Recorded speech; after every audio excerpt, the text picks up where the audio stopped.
Doing this without gloves is a stupid idea. I advise you do it with gloves.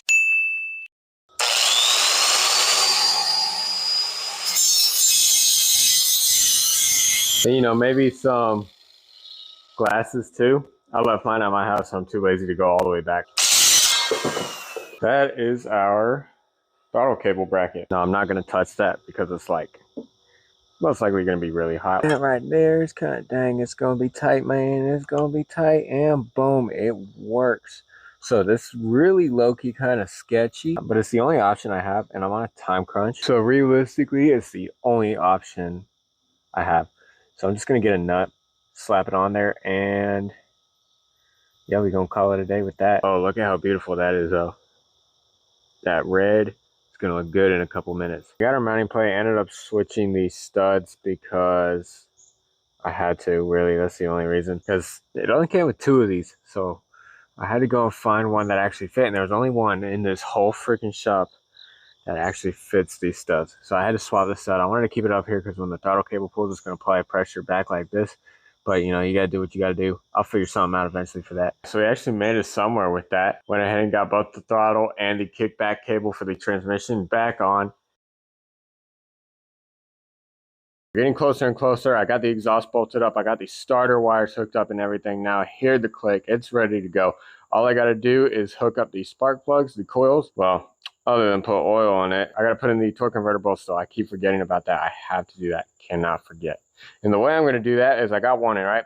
So you're just going to crank it over. Just a click of the key. You're not even going to go that far with it, just so you could turn it to get to that next section. But that's all simple stuff. So in that case, let's go ahead and get this thing started.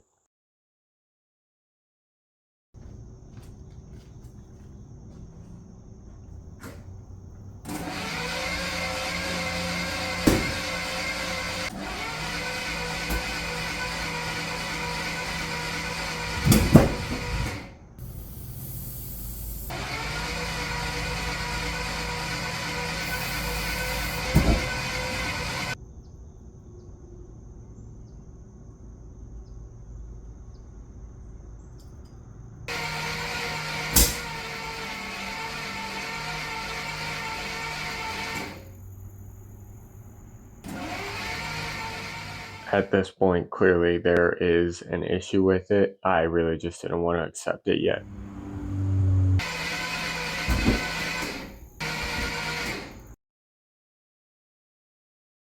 Upon further examination of the motor, I realized there was no combustion on cylinder 1. As a matter of fact, there was no combustion on any of the cylinders. I realized I tightened the rockers down 3/4 turn too tight rather than backing them off to set the proper preload on all of them, and the valves were stuck open. So I lifted all the rockers a 3/4 turn, took out the cylinder 1 spark plug wire, turned the motor over, felt that combustion coming out of there. So we hooked everything back up, turned it over again, to a good surprise.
All right.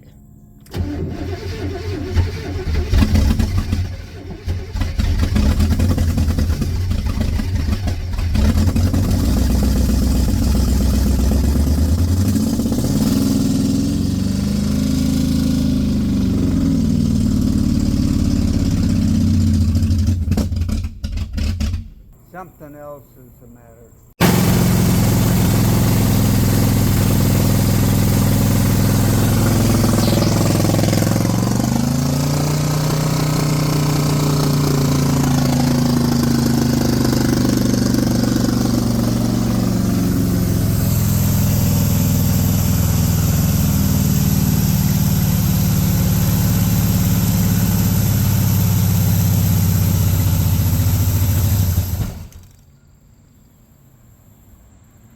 Yeah, that thing needed to go in quite a bit, huh?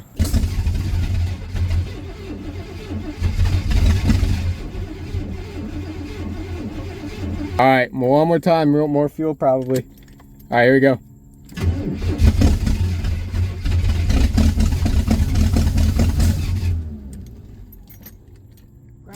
All right.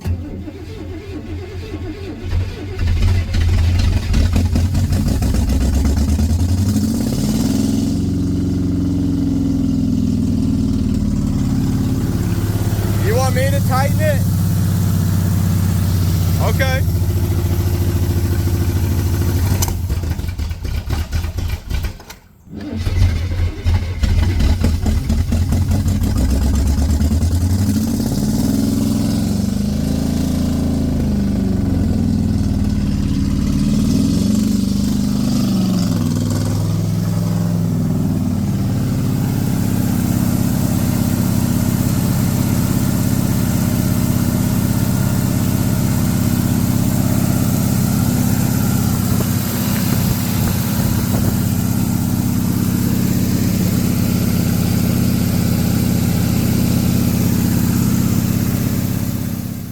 All right, and we finally got it started. The rainy days have passed.